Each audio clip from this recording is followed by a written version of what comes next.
be triggering for survivors. Discretion is advised. From experience, most children don't reach far beyond their family for help. They might go to a teacher or a school counselor, but oftentimes the weight of guilt and shame is too much to bear. It takes courage for anyone to pick up the phone and call for help. Hello? Hello? Dr. Dennis here. Hello? Can you hear me? Hello? My name is Caridad. I go to your church. You stopped me after my petition on Sunday. If you're busy, I can call another time. No, I'm not busy at all. Your question was insightful. Was there any reason that you brought that up? Well, there was a girl who's accused a lady my family knows of touching her inappropriately, and it really bothered me. Do you know the girl? Sort of. I go to school with her. Does this involve you in any other way? I just wanted to know what would happen to her. The girl or your family friend? The family friend. It depends on what allegedly happened. I work with victims and for victims, so I can help with an investigation by contacting the proper authorities, helping the Attorney General's office to prepare a case. I also help victims go through the process of healing. Hopefully there will be a conviction, but I'm really here for the victims. So, she'll go to jail? Possibly.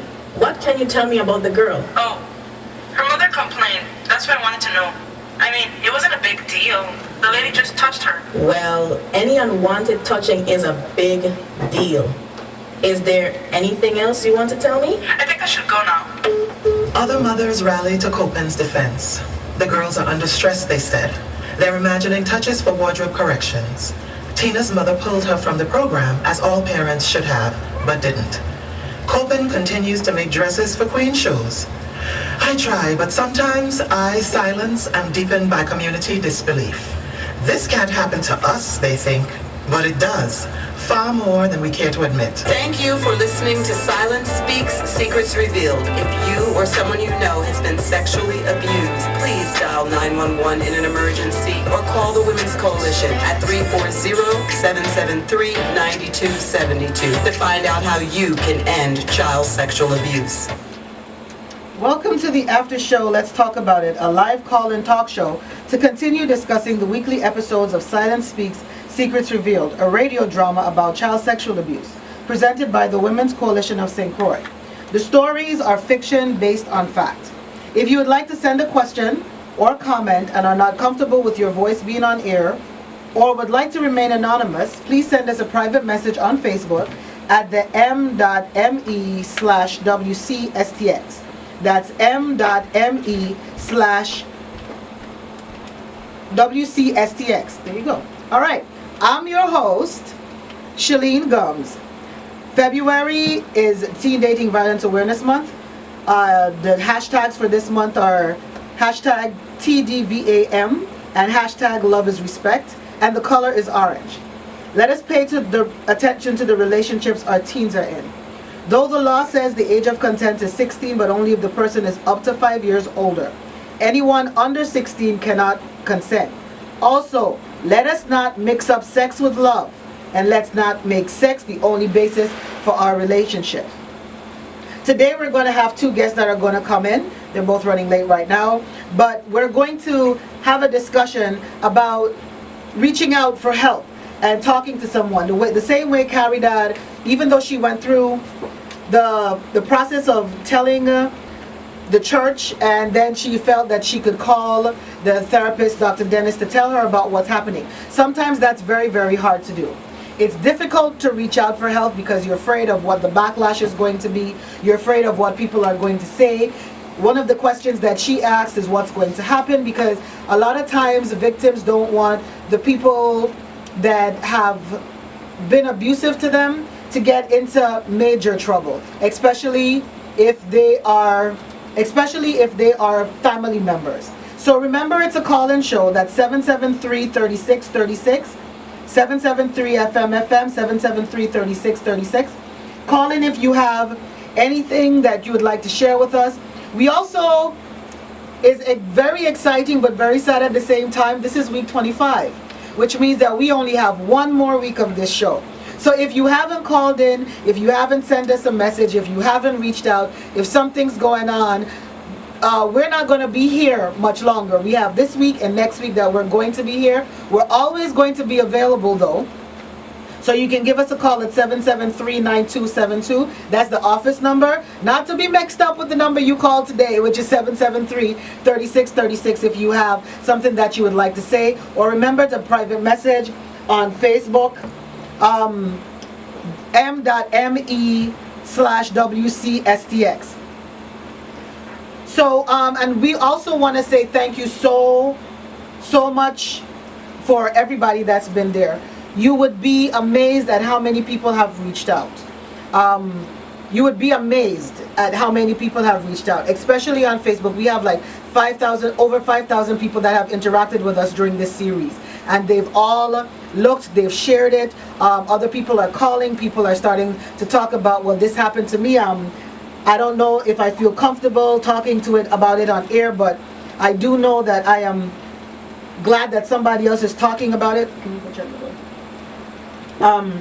Because it gives me an opportunity to tell my story through somebody else. And that was the whole purpose of doing this. It's so that silence can speak. It may not be your voice, but any voice that's able to speak for you can help in your process of healing. It lets you know, it lets us know as a community that we stand together. And it's not always easy to be able to say somebody hurt me, somebody didn't believe me.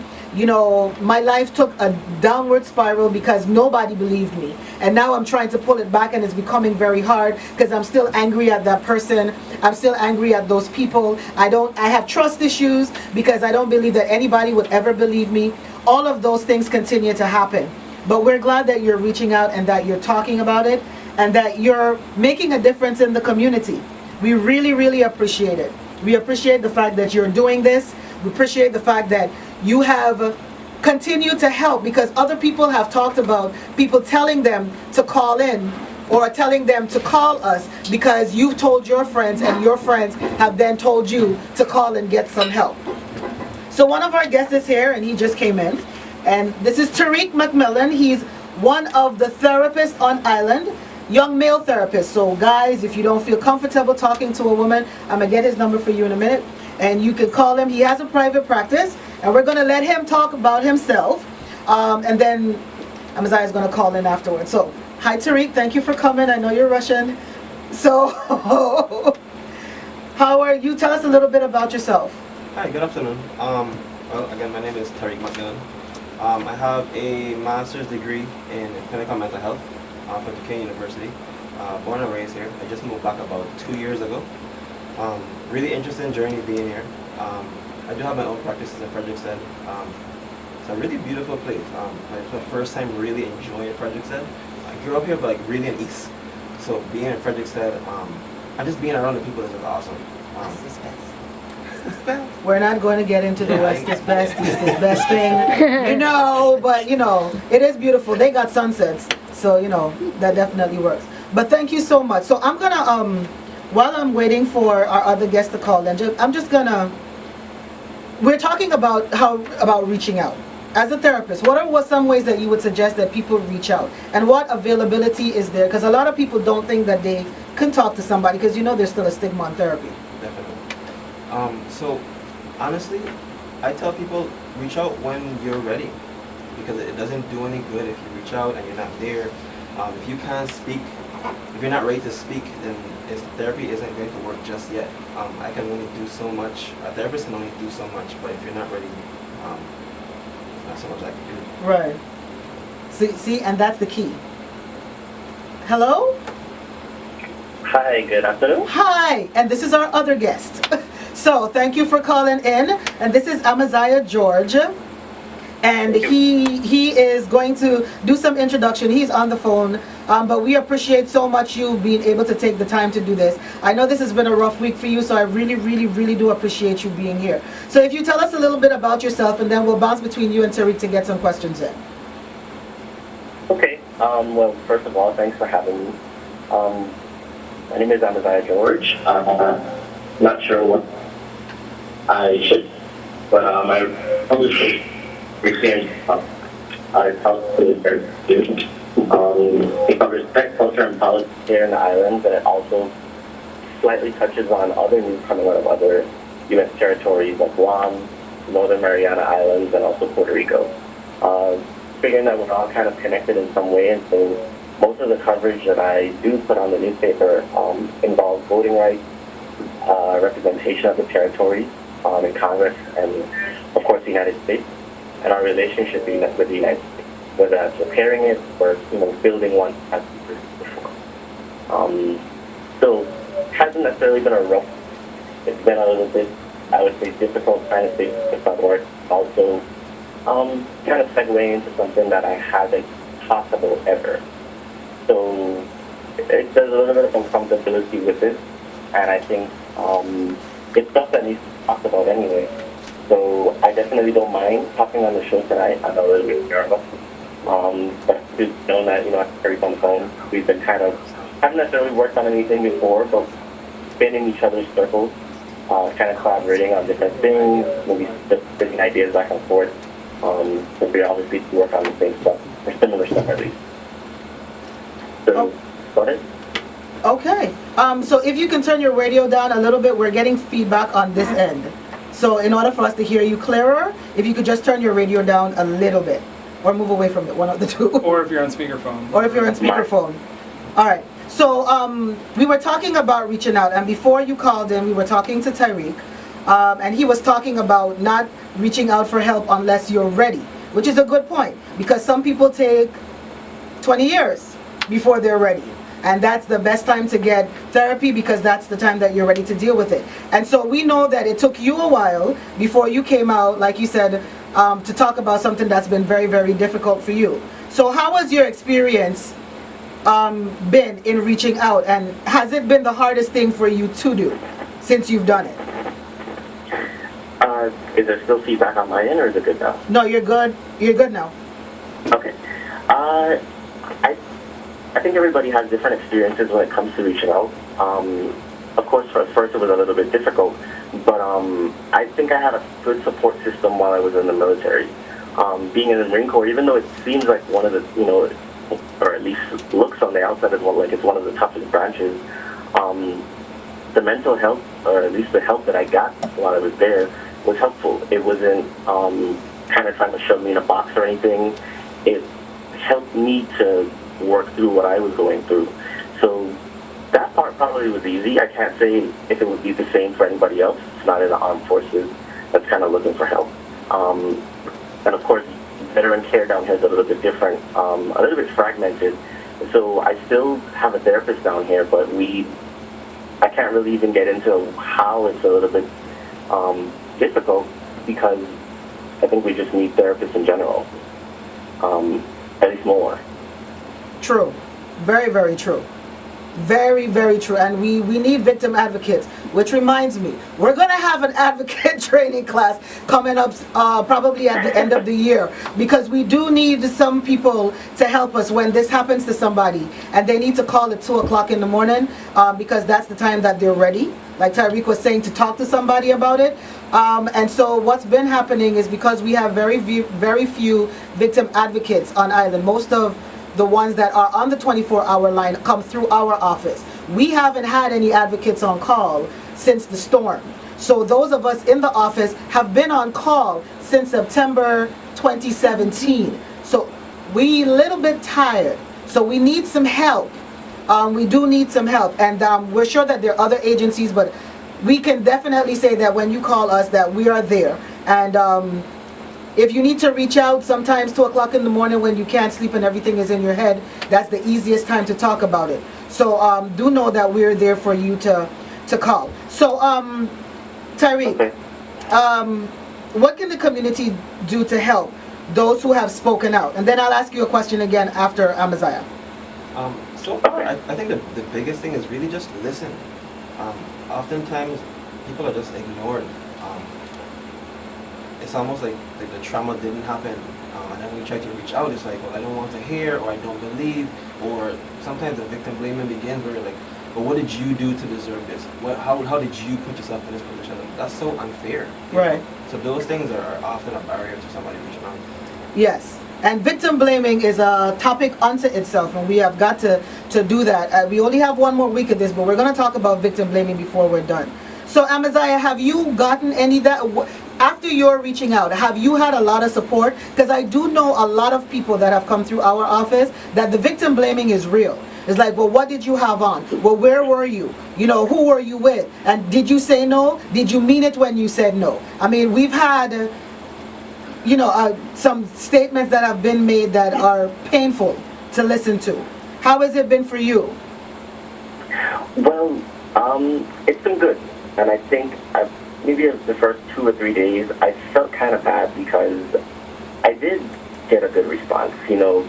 And I think the difference with me, again, when everybody else's case is a little bit different, I was actually the one in control of my story. I wrote an editorial.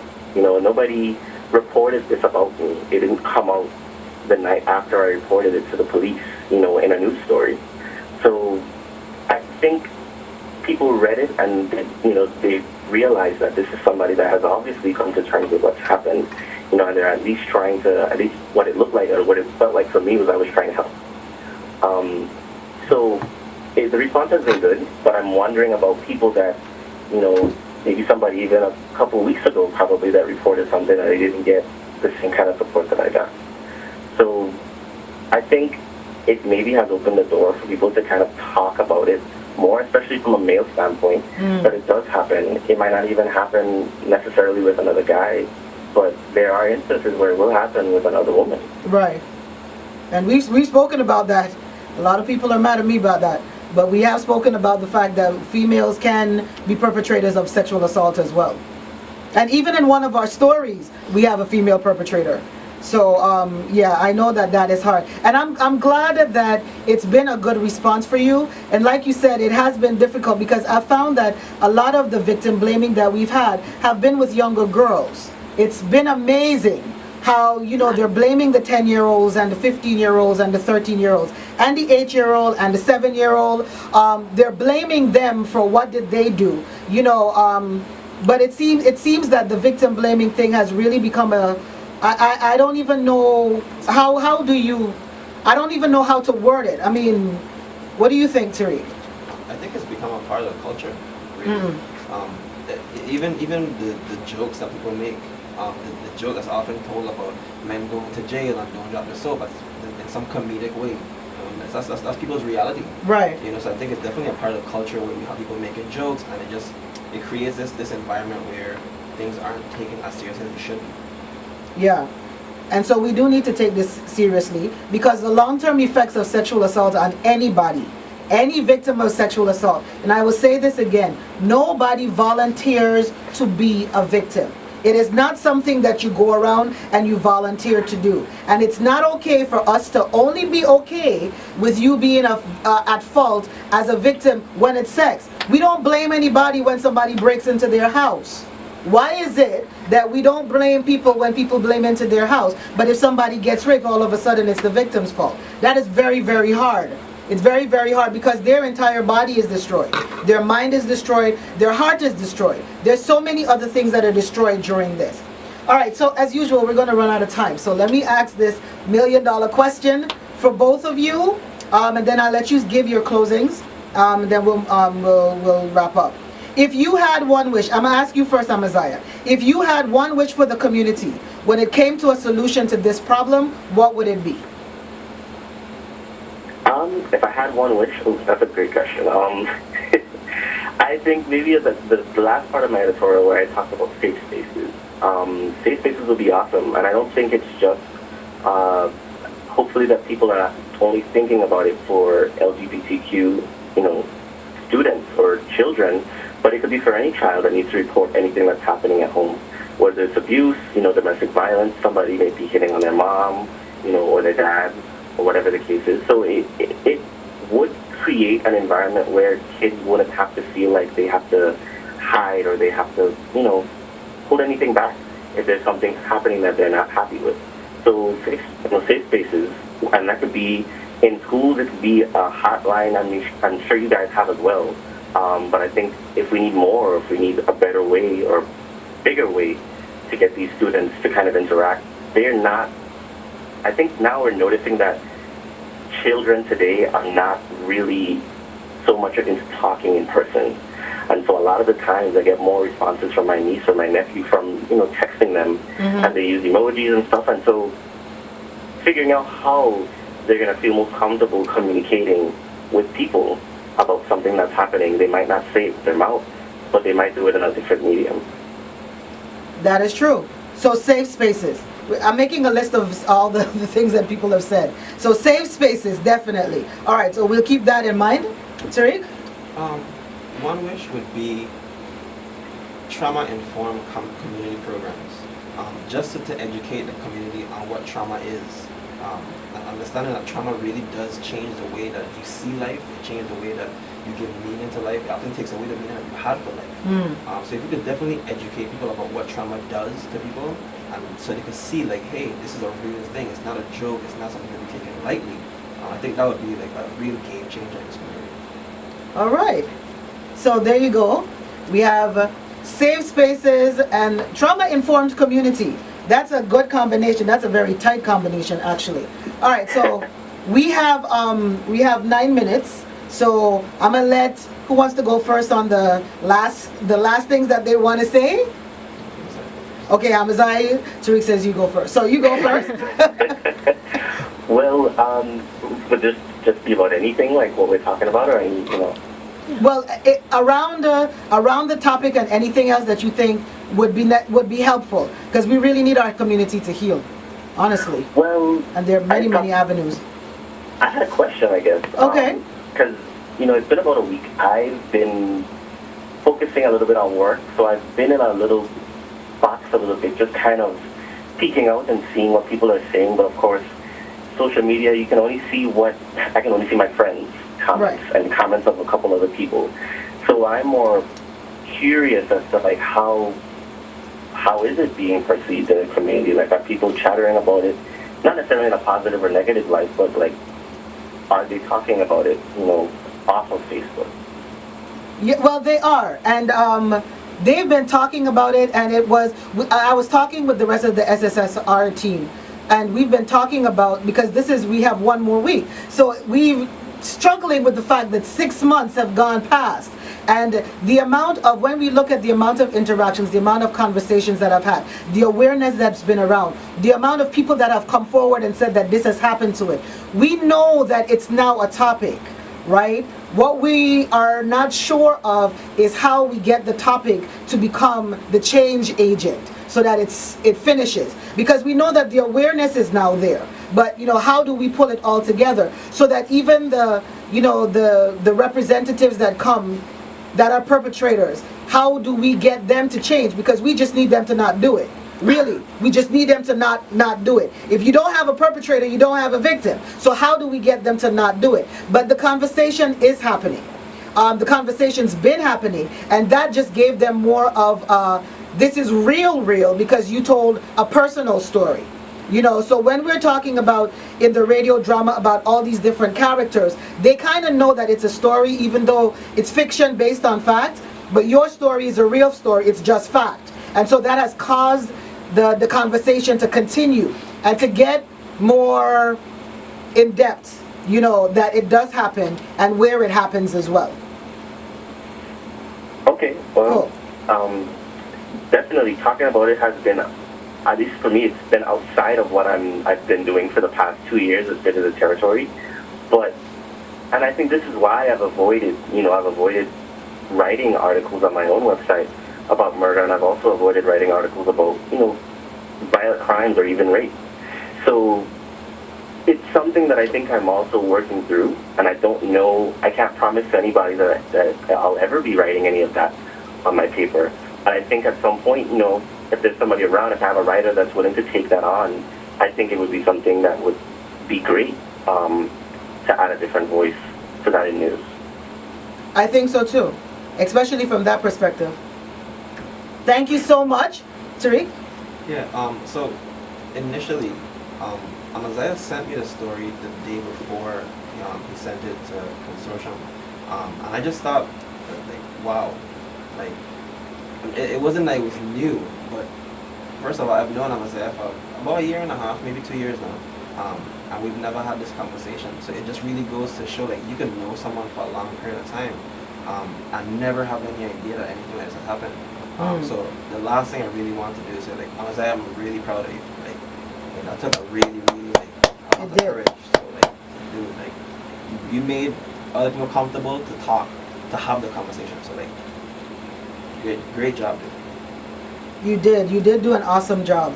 And to what Tarik just said, I know that in having, it's a challenge for most of us that do therapy or counseling, is that we know of so many people who have been through it that their family and friends don't know that they've been through it.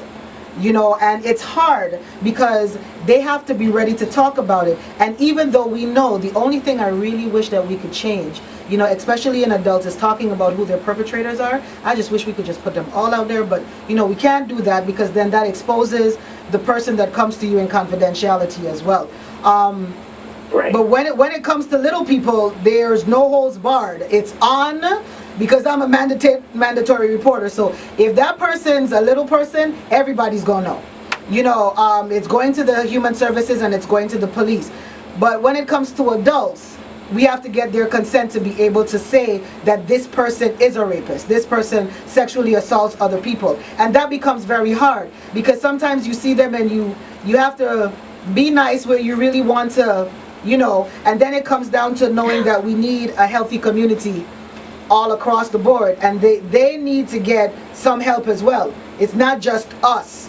It's not just the victims. If we could get the perpetrators to see that they're perpetrators and to see that what they're doing is wrong and that they have got to be some insecure, that's not a nice word to say on the radio, some insecure people, or else they wouldn't feel the need to hurt somebody else. The idea of thinking that hurting somebody is okay is not okay at all on any level. And we don't know their backstory either. So we don't know if, like Juanito in the story, if he was a victim prior and then he became a perpetrator. We don't know anybody's backstory, but we do just need the perpetrators to just don't do it. If you feel the need to not listen to somebody tell you no, realize that something isn't okay and just stop anyway. It's not about your ego. And we have a phone call. Hi, good afternoon. Welcome to Silent Speaks. Hi, good afternoon. Hi. My name is Kayla Medina, and I work as a mental health service at Island Therapy Solutions. And I totally agree that the perpetrators do need to get help. And I would hope that can be done through the Department of Justice system, where when they are caught, that is court ordered for them to be, for them to get individual therapy sessions as well as a psychological evaluation to see what else there is, the personality or whatever else they have. Yeah, that would be great. That would be great.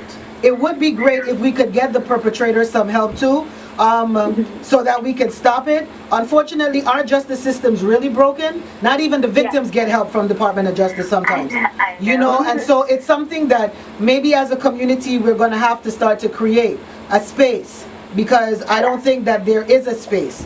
Because remember, victims are witnesses in a court case. They're not even the victim. They're witnesses in a court case. And so the perpetrators are allotted a lot of privilege, and that's using the word very lightly, because they're able to get any amount of people to be able to defend them, whereas the victims don't. And so maybe in getting that in place, or being able to create that space for them to be able to do that, that would be great, because we really do need to stop perpetrators from being perpetrators. Thank you so much for calling. No problem. Have a good day. You too. We are so out of time, so thank you, Amaziah. Thank you, Tarik. Thank you for tuning in to Silence Speaks and Secrets Revealed, and the After Show. This program is funded by a grant from Reliance, a collaborative initiative to end sexual violence in one generation, made possible through a commitment from the NFL. Its contents are solely the responsibility of the authors and do not necessarily represent the official view of the NFL. We know that, but we're hoping it does. If you need help, please call us, 773-9272. Greater Changes LLC is Tarik's practice. Their number is 332-2717. And we'll put that up on our website so that you can have the information. Thank you to you wonderful young men. We so appreciate your voice. Thank you. Thank you.